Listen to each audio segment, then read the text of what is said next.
Welcome to this very special edition of the KJ Masterclass Live, the show which ensures that you profit from your time spent here with experts, either through their industry insights, information, or simply learning from them. And today we have Tim Woodbridge. He's a former nurse but mobile home park investor at the moment. He began his real estate journey in 2019 by buying in first mobile home park now. And now Tim owns 12 mobile home parks totaling 435 pets. We'll learn all this from him, how he did it all. Welcome to the show, Tim Woodbridge. Thank you so much for having me. Glad to be here today. Love what You you are guys are doing. welcome. You are welcome. Welcome to the show. Welcome to India in this online form, Tim. And I'm sure not just in India, but a lot of people across the world will benefit from what we are going to talk right now. We'll be talking about the same that we talked about. We'll learn about mobile home park wealth secrets that we talked about. And but before we learn about this, let's learn a bit more about your journey, your background, so that people know who they are listening to. Sure. um, yeah, so I grew up. I didn't know anything really about money or wealth or anything. My dad always taught me to work really hard. So I really like people and I like human biology. I went to back to school, decided to be a nurse.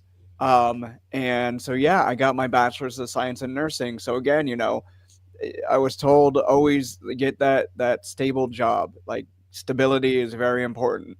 And so I did that for a while. I think 8 years or so. I was a nurse, 8, 9 years, something like that.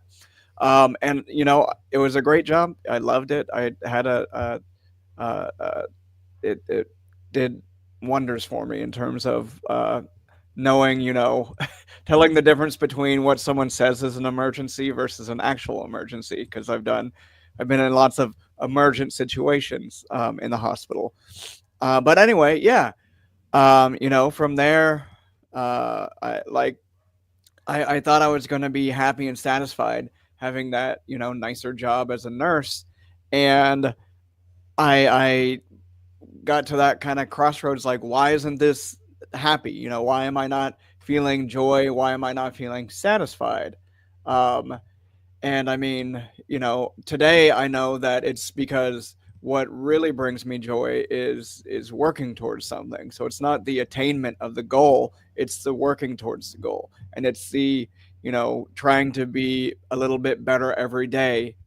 These are the things that bring the most happiness and joy to me. But anyway, I didn't know that at the time. So while I was a nurse, I stumbled upon real estate, the idea of real estate, and Rich Dad Poor Dad by Robert Kiyosaki. Like everyone starts, it seems, and then from there, I just took some massive action. I heard about mobile home parks, found one for sale, and bought it. Basically, I mean, there's a ton of little steps in between, but like overall, it's you know, for me, find something that excites you. What excites me, and then I just did it, and then I kept going and getting better and better and better and figuring out, oh, okay, like I can buy it, but how can I run it better? How can I make more money from it? How can I provide a good place to live for people while at the same time making a lot of money for myself?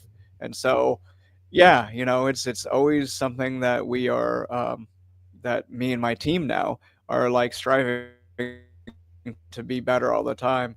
But it's nice because it's something that like there's no ceiling. Like we can always buy more properties, as long as we have our systems in place and things are working well, we can always keep moving forward. So yeah, that's me in a nutshell. I retired from nursing 3 years ago.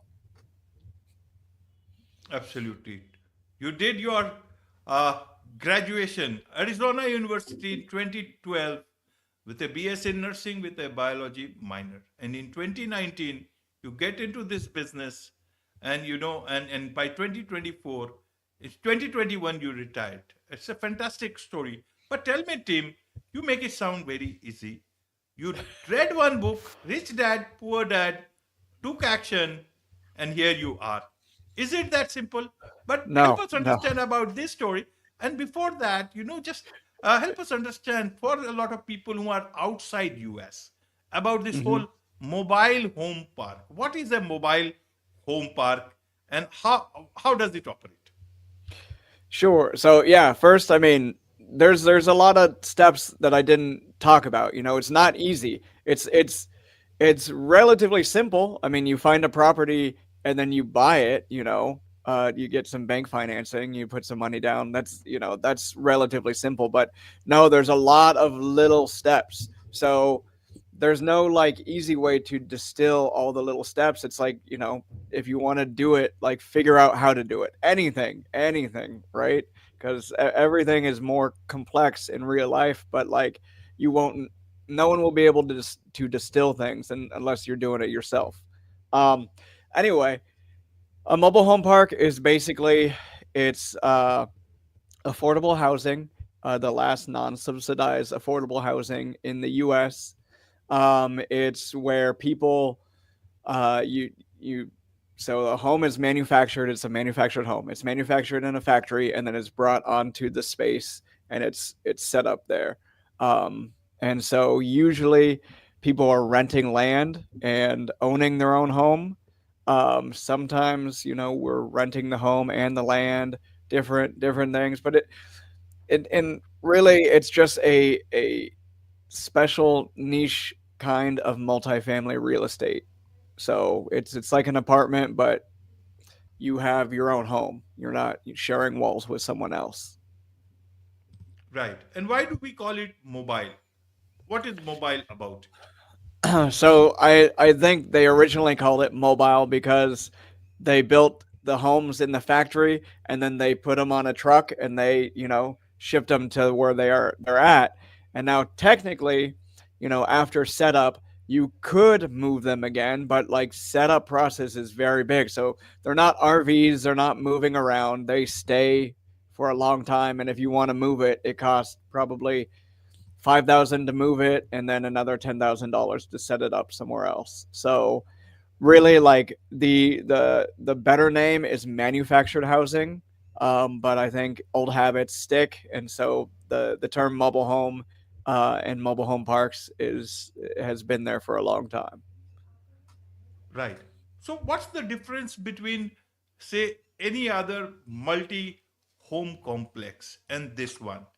There you have got many floors. Here you don't have any floor. It's just like a villa, independent villa, but you call it, much more affordable housing. Is that it? Yeah, basically. So with a mobile home park, I mean, you have the opportunity to actually own your own home. In an apartment, you don't. You're never going to have ownership of that. Um, it's affordable because I mean, I could get someone a house for 60, 70,000 dollars for the home versus God knows, what the national average is, 300 maybe $300,000. Yes, you do have to pay lot rent on top of whatever that home payment is, but you're actually having some ownership of something that is much, much, much more affordable than buying an actual house. Um, and then yeah, it's kind of like having a community. Um, so why would someone want to live in a mobile home park versus an apartment? You have your freestanding home. It'd be like a house. You're living in a neighborhood. You're not living on top of someone else. You don't have someone above you. You don't have someone directly to the side of you. You have your own yard. There's definitely advantages to our model versus other things.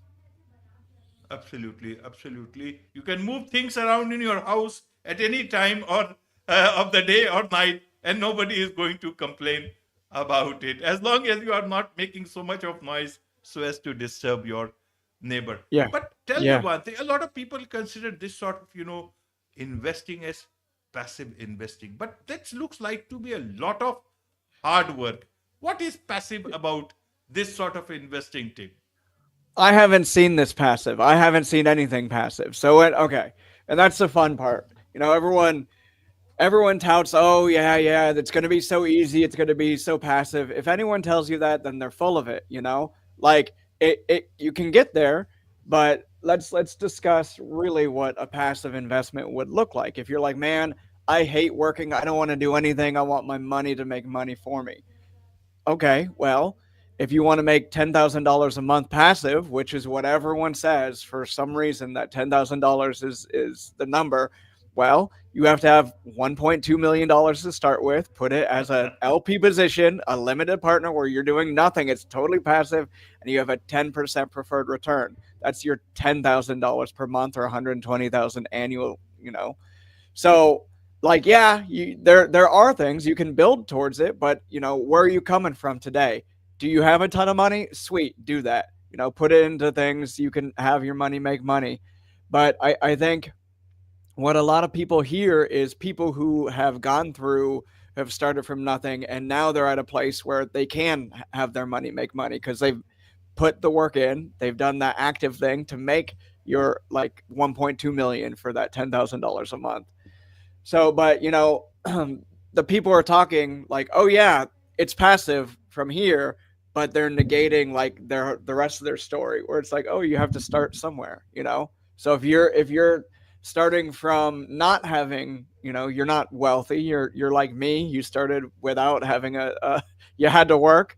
Then you've got to figure out a plan, like figure out what excites you and see what other people are doing that are making a decent amount of money, and like where you want to be, and then follow those steps. And also realize that if you don't have a ton of money, you're going to have to work. You're going to have to be hustle. You're going to have to be the knowledge. You're going to have to partner with someone who's got the money. So, like, I don't know. The whole do things so you don't have to work. That to me, like from where I am now, I can see it as like my expectation when I was going through nursing school. Oh, when I'm done with school, I'm going to be so happy. Everything's going to be amazing, and it's an unrealistic expectation, because even when I get to that place where I'm investing 1.2 million for my $120,000 a year, like not working is not going to make me happy. That's going to make me depressed, because that's the kind of person I am. I kind of believe that most people are like that, and we just don't tell ourselves that. We don't recognize like, oh, it's not being in a place that is bringing the joy, it's doing things, it's like helping others, or like contributing to society, and having a growth mindset. These are the things that make people generally happy. I know it makes me happy. So it's like, shift it. Don't like having no responsibilities and just getting money. Like that's not something that you should strive to attain. Absolutely, absolutely. Now, tell me one thing, Tim, is that before you got into this business, the numbers that you followed were different numbers. As a nurse, used Yeah, to look yeah. at the whole different area altogether, and now the numbers that you follow are totally different numbers altogether. How did you cross this bridge in terms of understanding things? Again, it looks very, the way you look talk, it looks very simple, but how did you actually learn all these things? Even people who are in the same business, they take a lot of time to understand the nuances of this business, the differences between, all this arbitrage and everything, all those nitty gritties. How did you make Hmm. this shift? It's all about money, and that was not your own money. You must have gotten from somewhere else. Help us Hmm. understand, where did this learning happen? How did it learn?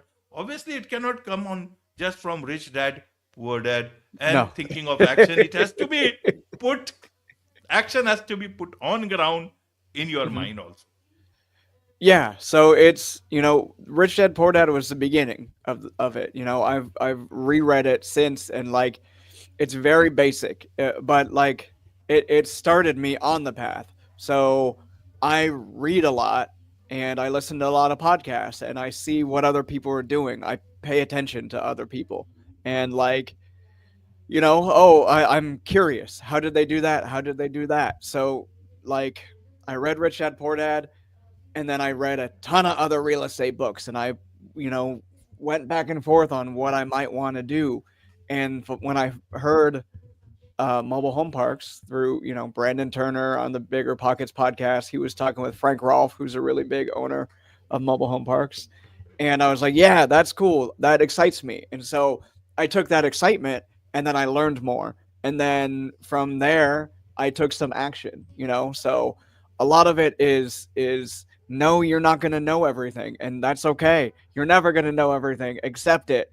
You know, learn as much as you can and then take the action. And then from the taking the action, from the closing the mobile home park, I learned more and more nuance. And like the more I go, I'm always learning nuance. I was talking to my partners yesterday actually, and I was like, okay, so we have some insurance quotes that we're getting on mobile home parks that we're closing this week or early next week, and I was like, look, I was like, this is something I should probably already know, but I don't know. If we get this insurance, if we bind it right now and we close and we find another like much cheaper insurance quote, can we get that one and then get some money back from this? And they're like, yeah, yeah, it's all like prorated. And so yeah, I mean, sure, that's rudimentary it seems, but I'm okay with it. I accept there's a million things I don't know, and I'm totally fine with asking questions. And you know,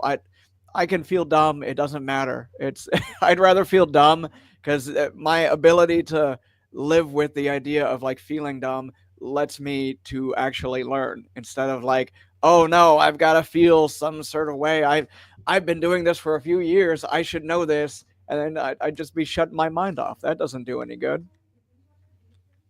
You put it very well. And those who ask questions or try to understand, they can never be dumb.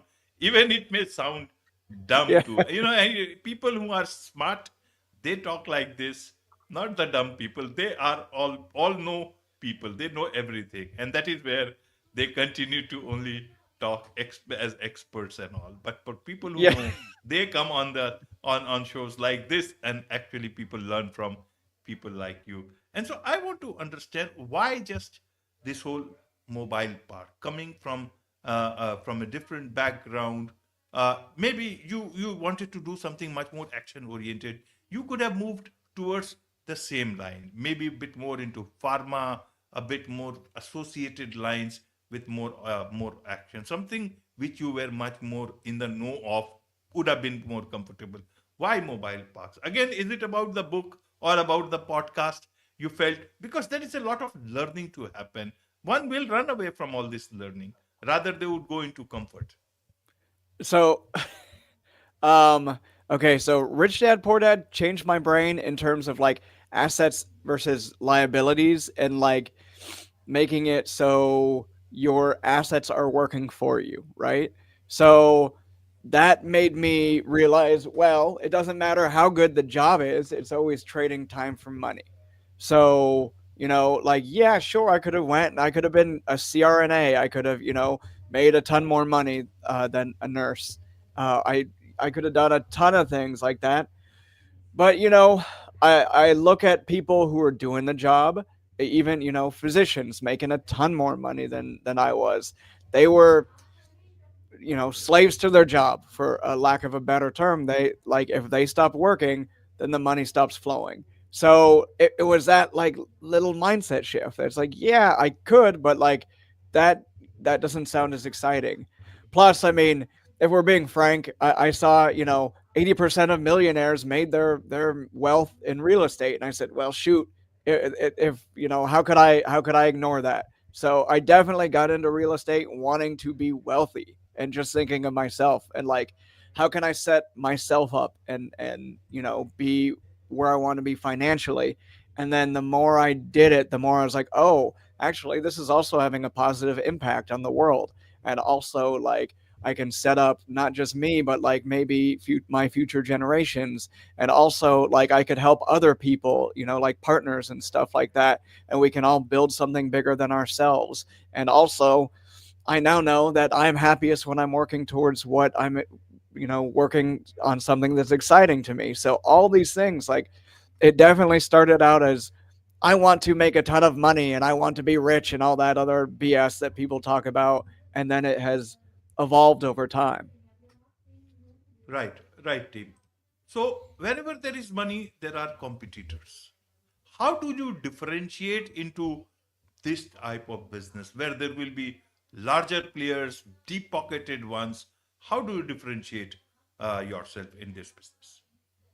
Um, so we're a lot smaller, so we can be more creative than a lot of the bigger guys.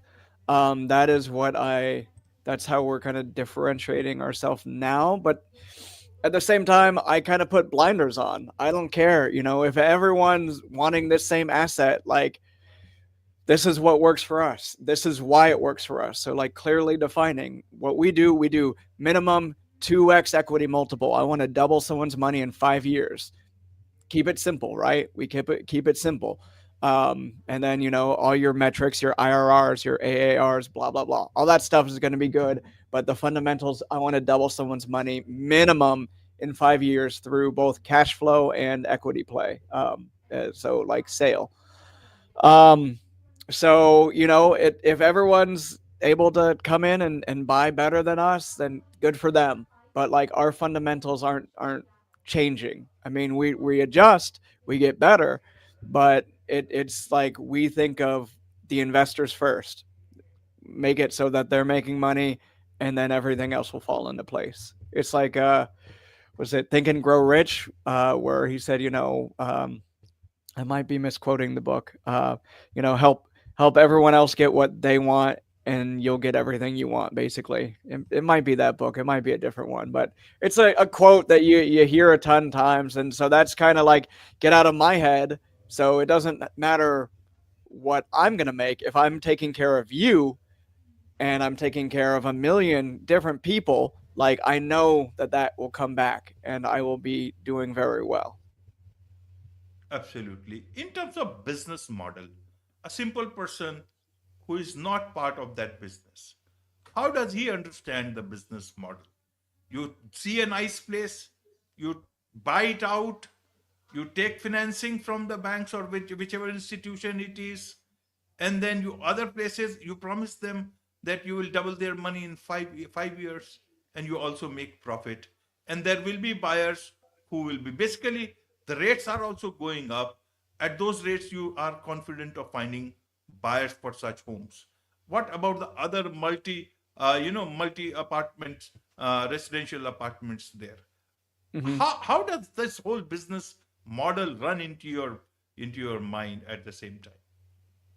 Well, so a lot of it has evolved over time as I'm doing it more. So like our models are becoming more sophisticated, and I'm working with hand in hand with my partner who's very very number centric and very sophisticated. So another thing I've realized over the years is that I'm good at high level, I'm good at being creative, and I'm good at talking with people. I can underwrite, but it's not my strength. So my partner now, who we're partnering on all our deals now, is he's the one who puts the numbers together and is like, here's the business plan. So it's really, if you're going to simplify it, yes, you find an asset that you like, you get it financed, you put some other money down from an investor, you make sure that you have your 5 year business plan and you're conservative with your numbers, and you make sure that in 5 years, you're going to be giving them this much cash flow per year, and then this is how much they're going to be getting at the end of those 5 years. And again, we do minimum 2x equity multiple. Right. How do you de-risk in this? Is there a way you de-risk? Have you Yeah. de-risked yourself? Or is it only about this business? Just like 2008, anything Hmm. can happen in any business. Suddenly something can happen. There can be, any sort of a thing that can impact your business. How have you worked that? Yeah, so it's one of the reasons why I like mobile home parks is because there's always a ever increasing need for affordable housing in this country. Like that's just the trend. Um, and there's a relatively fixed supply of mobile home parks. They're not really making more of them, but there's ever increasing demand. So I know that I'm on the right side of just general economic supply and demand. Um, Other ways like we de risk is we make sure that we're very conservative in our projected sale price. No one can tell the future, but as long as we're going generally pretty conservative, we're very confident in it. Also, the cash flow is very heavy in mobile home parks. So even if you know the thing with '08 is there was all these upside down mortgages, right? That people couldn't pay these mortgages. So like if stuff happens where it's, the whatever market collapse happens, I mean, we're still easily making all of our payments to we're making all of our expenses. We're making all of our mortgage payments. We're making all of our investor payments. So, like, worst comes to worst, if we get to the end of the 5 years and it's we're not able to sell it for the price we need to, we'll likely just refi and continue cash flowing. So it's like what yeah, like that's it's not as ideal, but it's not like we're going under. It's like no, this is producing a decent amount of cash because there's a ton of people and they're paying affordable rates that they can't really get anywhere else. So even if they're like, well, I'm not going to pay this, it's like, where are you going to go? We treat people well, but at the same time, like, I like this model because it gives us a little bit of leverage where as long as we're treating people well and we're maintaining our parks, like there's not really a ton of other options for them to be able to pay this little.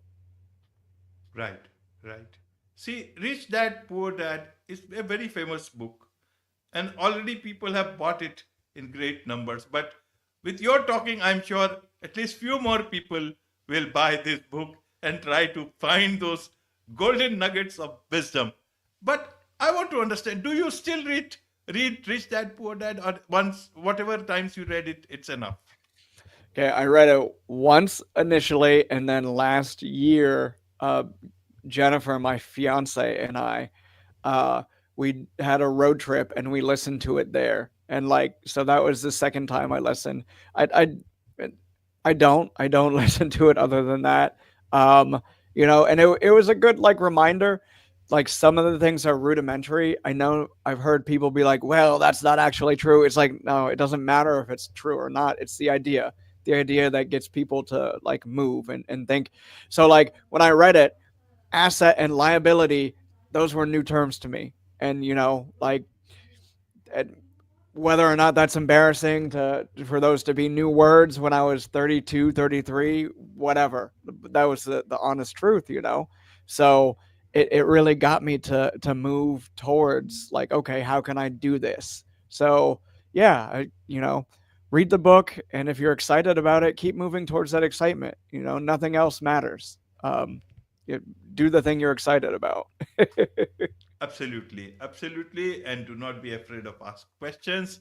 That will lead to own 12 parts and retiring from whatever job one was doing. In your case, it was 3 years ago. There is so much to learn about life, about business, about real estate business, real estate investing, about mobile home parks. So, a lot of people who would want to learn more about you, about all the things that you have done, the way you have done, want to be a part of the what you are doing, get up here perhaps a mobile home park for themselves. What's the best way for them to connect with you, Tim?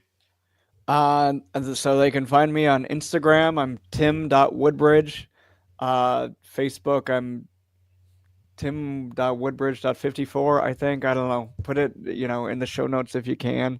We are revamping our website to be, to kind of help investors who might have interest in working with us.